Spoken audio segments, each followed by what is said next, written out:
Can you define earmarked revenues through you, Madam Speaker?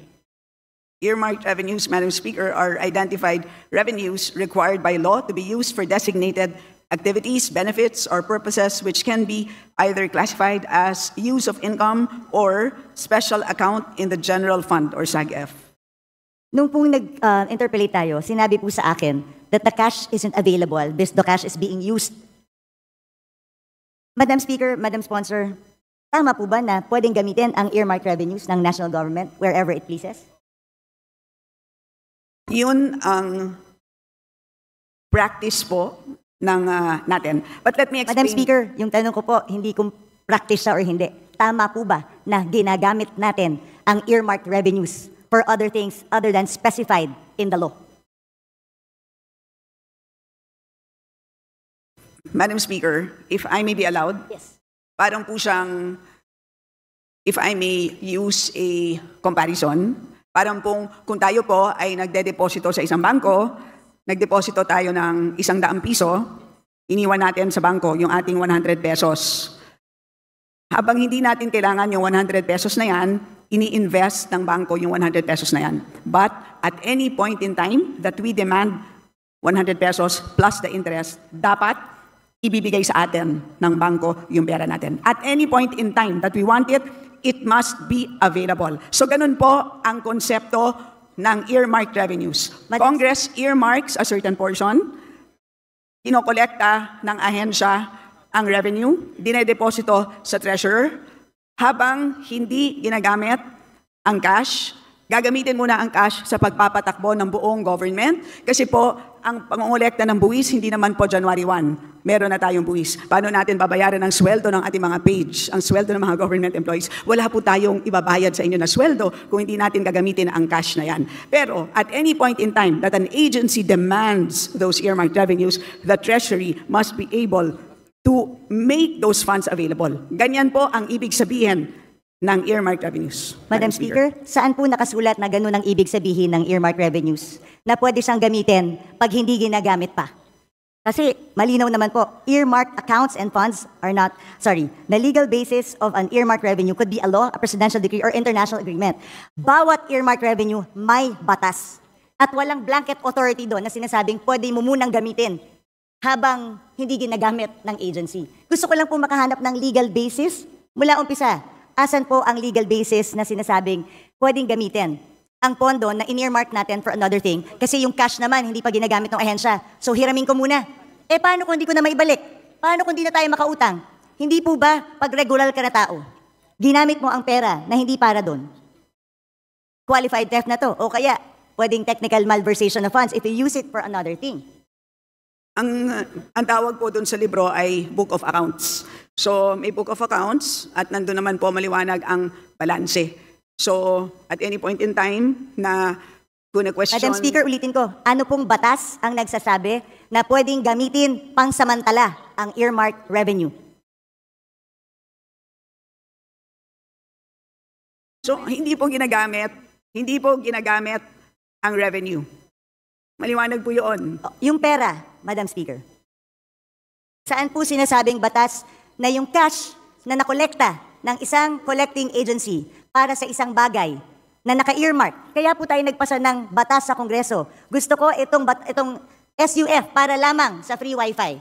O meron na siyang 24 billion na cash na nakadeposito. Pero sabi nga, yung cash na to nawawala na kasi ginagamit siya habang hindi pa ginagamit ng free wifi.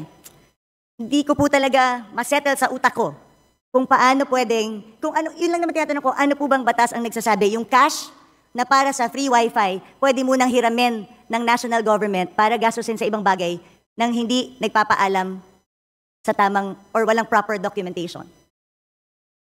Madam Speaker, una sa lahat, napag-usapan na natin ito at maliwanag naman na at any point in time na kailangan na ng DICT ng additional funds para sa free wifi, they may request. Madam Speaker, maliwanag po yun at katulad din doon Madam sa Speaker, fire trucks. So lahat po yun ay pwede. So yun ang sistema po ng paggamit ng accounts sa special accounts in the general fund. Ganun po ang sistema. Pero kung merong meron pong legal question ng ating kagalang-galang na BH Herrera. Nandito naman po ang DOJ, Judiciary. Pwede po siyang magtanong ng legal opinion, ng opinion mula sa DOJ because that is really beyond us. Hindi po ako hindi po kami makakapagbigay ng isang legal opinion. Yun ay pwedeng hingin sa DOJ, Madam Speaker. Madam Speaker, Your Honor. we are the power of the purse here. Tayo po ang nagpasa ng batas. Yung pera na in-earmark natin, mahirap po na ginagamit, tapos pag kailangan na, sasabihin mo, pag kailangan na, nandyan. Paano kung wala? Hindi ba ganun yung mga estafa cases? Hindi ba ganun yung mga pyramiding scams? Na pagka umutang ka ng pera, for such a, di ba, tapos biglang pag kailangan na, hindi mo na makuha. Pwede mo i-demanda yung taong yun. Ang sinasabi mo kasi, at any given time, ang defense mo is at any given time, pwedeng hingin ng free wifi yung budget. Eh, paano kung walang pera ang gobyerno? Sa akin, hindi yung it's readily available. That's not the point. Ang punto dito, pwede bang gamitin para sa ibang bagay ang cash na inalat ng Kongreso para sa isang particular na bagay? Hindi po excuse yung sasabihin natin, available naman pag gusto ng ahensya eh. Anong difference ito dun sa DAP? Well, ang tawag po dito, Madam Speaker, ang tawag po dito ay cash management by the national government, and this is under Executive Order number 449. Yan po ang mandato ng ating National Treasury. So, kung meron pong legal question na gustong pang talakayin ang ating kagalang-galang na BH Herrera, ay pwede naman niyang itanong sa Supreme Court kung gusto niyang talakayin pa ito. But as far as we are concerned, at any point in time na hihingin ng ahensya, ang earmarked revenues na yan, dahil maliwanag po, mas maliwanag pa sa alas 8 ng umaga, ang balanse nila, ay demandable po yan. Madam Speaker, hindi nga po maliwanag sa tirik ng araw yung balanse. Alam mo yun.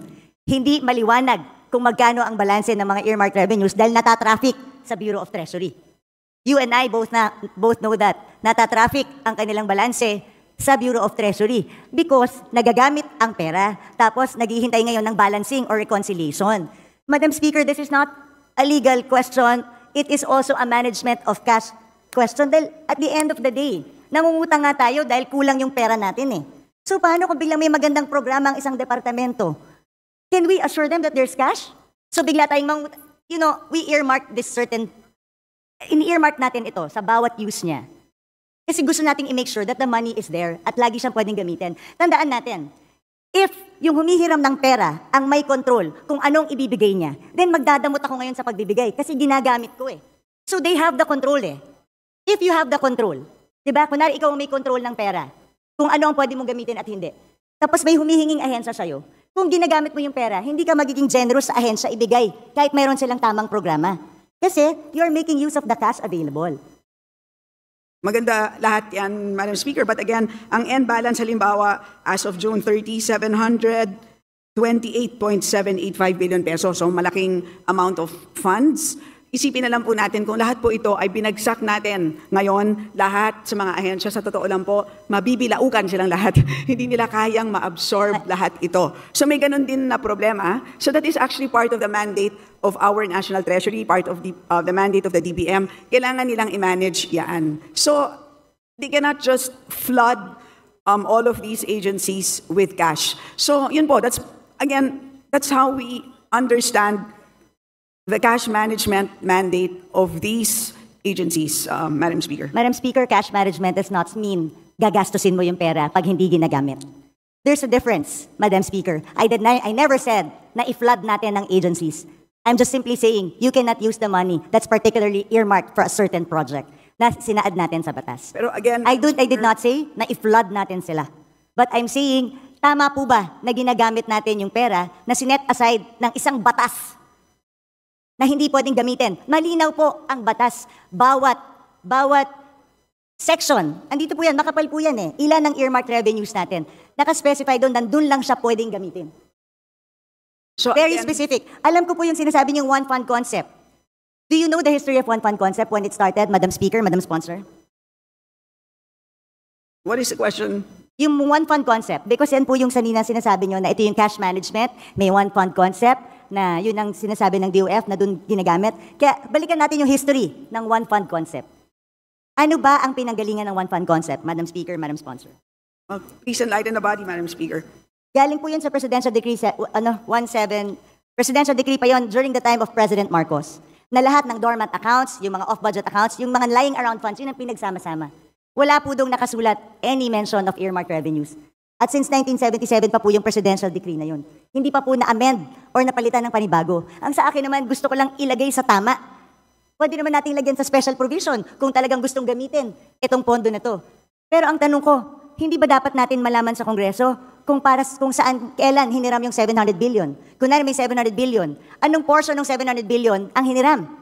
Hiniram para sa anong bagay? Tama ba na walang report sa atin na hiniram yung perang to? Tama ba na hindi nag-report sa agency? Kunwari, ako si DICT. Ang alam ko, meron akong 24 billion. Tama ba na hindi magpapaalam sa kanila? Pwede bang hiramin namin ang cash na ito para magamit namin sa ibang bagay? So, Madam Speaker, again, babalik po ako dun sa aking analogy earlier. Ang bangko niyo po ba, tuwing ini-invest yung 100 piso na dineposito ninyo, ay tinatawagan ba kayo para Madam Speaker, kung ako po ay hindi nag-authorize, pwede ko pong sabihin sa bangko, huwag niyong galawin itong certain portion na to. Because tandaan niyo, hindi mo pwedeng i-relate sa bangko to. Batas ito. May blanket kang pinirmahan sa bangko. Nung nagdeposito ka, alam mo na pwede niyong gamitin para invest. That's part of the contract you paid for when you opened the account. Pero ito, batas ito na pinasa natin na earmark ang certain fund for a certain thing.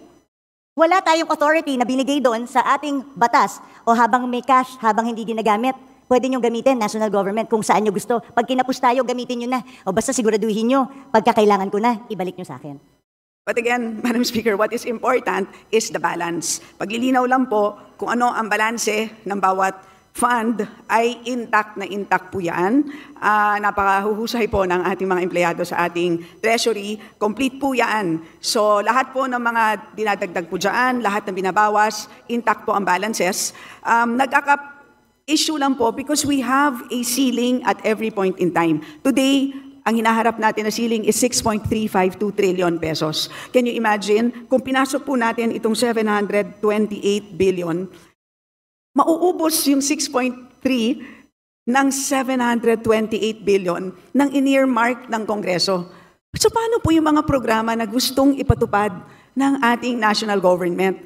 Yun ang mangyayari dito. How will our national government function kung lahat po ng ating earmarked revenues ay pinasok natin lahat doon sa ating total budget ceiling? So yun po ang napakahirap na trabaho ng ating DBM or DPCC. So yun ang naging, ang ganda nga ng konsepto, di ba, ng cash management.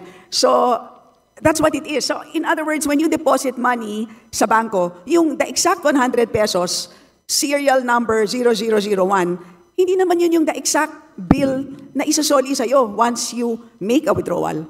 Diba? Ang usapan lang natin ay nagde-deposit ako ng 100, at any point in time, you are entitled to 100 pesos, any serial amount, any serial number, plus interest. Diba? Yun naman po ang binabantayan natin. It's the same concept that we are using for cash management under the National Treasury, Madam Speaker. Madam And to Speaker, remind so Your with the same, Honor that you have 3 minutes more. Madam Speaker, with the same concept, paano yung mga nagsarang bangko?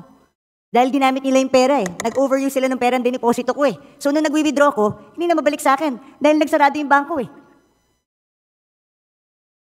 Like I said, Madam Speaker, again, I believe in the one fund concept, pero mag-amenda tayo ng batas. Isaayos natin. Ano ba sinasabi ko dito? Ever since all budget hearings, sayang ang mga pondo sa earmark revenues, sayang ang mga pondo sa off-budget, sayang ang mga dormant accounts. Ilagay natin sa one fund concept, I agree. Pero let's pass a law. Let's amend the PD. Let's amend the Presidential Decree or magpasa tayo ng batas dito sa Kongreso if we really want to allow that. Yun lang po yung aking palaging sinasabi. Kasi right now, mag-report sila sa atin sa Kongreso kung saan nila ginamit at kailan na hiniram yung pera. Madam Speaker, hindi na natin alam saan napunta yung pera na ginamit na yon. Oo, nandyan. Pero nung hiniram nila, para kang nagsabi sa any empleyado, ito petty cash natin sa opisina. So ibig sabihin, kung meron akong petty cash dito sa opisina, kung merong mga ilangan sandali, ay hiramin ko lang sandali, ibabalik ko naman eh. Pag nabuko mo yung empleyado mo, is it acceptable? Kung kunwari, nagbigay ka ng pera specific sa iyong staff, para dyan lang yan. Tapos hiniram ng staff mo, hiramin ko lang naman eh, ibabalik ko rin Is that okay? Does it make it okay? Madam Speaker, it is not the same situation. That is, I stand by my position that accounting-wise po, hindi naman ginagastos ang earmark revenue as long as hindi programmed, intact po ang balances ng ating earmark revenues. Cash-wise, ay fungible naman po siya. So, yun po ang sistema ng cash management. Kung may problema po ang ating kagalang-galang na BH Herrera, again, of course, she's free to file a resolution, file an inquiry, file or solicit an opinion from the DOJ. So, Madam Speaker, paano nga pag hindi na ibalik? Paano kung walang pera yung gobyerno? What happens now? Because ginamit natin for other things, pinabayad natin ng utang. Is that your last question, the Honorable Herrera? Well, I would like to put this on record dahil meron One pa more naman pong minute. second round. While the earmark revenues may be pooled to the general fund under the one concept, the fact that these are not readily available cash resources but an obligation suggests a shift from the one fund concept to misappropriation. The remittance of the earmark revenues recorded in special accounts has merely become a means to circumvent the purpose of earmarking, allowing physical possession and access to these earmark revenues, which under the Republic Act is, like you said, 700. So, Madam Chair, Madam Speaker, Madam Sponsor, sa akin ilagay po natin sa tama. At mag-report po tayo. Marami po tayo. Pwede po natin lagyan ng special provision na i-report sa atin kailan nila hindi namang pera.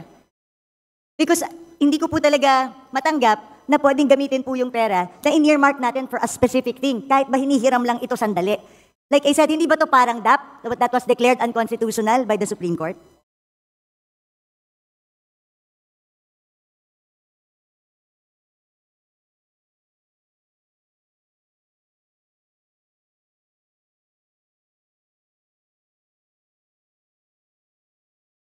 To the Honorable Stella, your final statement to the last queries of the Honorable Herrera. Yes, Madam Speaker, thank you for sharing your thoughts on the matter. I have exhausted my opinion on this. As I said, there's the DOJ, perhaps who can weigh in on this, and the rest of the members on the matter. Majority Leader. Madam Speaker, basahin ko lang po itong Section 37 ng PD 1177. It states that even the presidential decree of the one fund concept does not even allow it. It says here, all monies appropriated for functions, activities, projects, and programs shall be available solely for specific purposes for which these are appropriated. Even the presidential decree na pinapapool lahat sa one fund concept, exception yung naka-appropriate for a specific thing. So, Madam Chair, Madam Speaker, I've exhausted my time. Meron pa namang ibang agencies, andyan pa yung DBM, DOJ. I'll just And continue. magkaiba po ang appropriation, which is an authority to spend, versus cash. Magkaiba po yun. That's my final statement.